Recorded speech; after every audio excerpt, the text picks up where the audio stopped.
Welcome. XYED Mysteries, a realm where shadows whisper and time hides its secrets.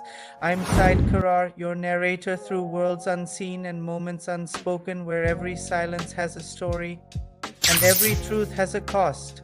Tonight we open another chapter, one that blurs the line between reality and the unknown.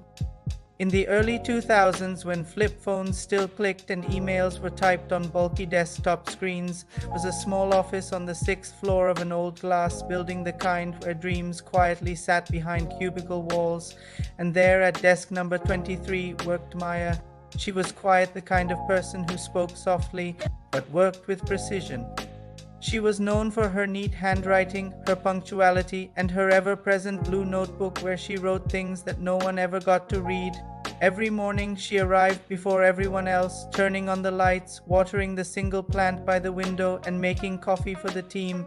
To most, she was just the new assistant. But to Arjun, the senior analyst who sat 3 desks away, she was a mystery wrapped in calm. He noticed the way she tucked her hair behind her ear when she was deep in thought, and how her laughter, though rare, made even the humming photocopier seem musical. Days turned into weeks, weeks into months. They shared small talks, the weather, the traffic, the deadlines. But beneath those casual exchanges was something neither dared to admit, a connection that felt too fragile to speak aloud. Maya, in her quiet world, began writing letters. Not emails, not text letters.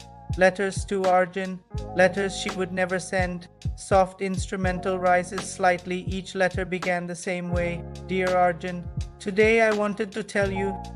She wrote about how his kindness made the office brighter, how she noticed the way he defended the interns when deadlines went wrong, how she admired his patience when everyone else lost theirs. She wrote about the way he smiled when she brought him tea during late nights, and how that smile stayed with her long after she went home.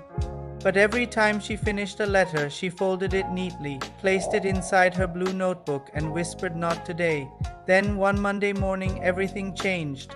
Arjun didn't come to work. His desk stayed empty. The plant he had kept, a tiny cactus, sat untouched. By noon, whispers began. By evening, the truth reached her. An accident, a car crash on the highway. He didn't make it. The office mourned in silence, and so did Maya, quietly, inwardly, endlessly. That night she went home and opened her blue notebook. There were 12 letters now, each written in her careful hand, each filled with words he would never read. She read them one by one as tears blurred the ink, and when she reached the last one, she wrote a new one for herself. Dear Arjun, I never told you how much your presence meant. You made ordinary days feel less ordinary. You taught me that kindness doesn't need an audience, and love doesn't always need words. I hope wherever you are, you know that someone down here still carries your smile in her heart. She closed the notebook gently, pressed it to her chest, and for the first time let herself cry, not for the words left unsaid, but for the moments that had once felt infinite. Years later, Maya still works in that same office. Her hair is shorter now, and the plant by her desk has long since been replaced. But every morning before she begins her day, she takes out that old blue notebook, flips to the first page, and reads a single line aloud. Dear Arjun, today I wanted to tell you.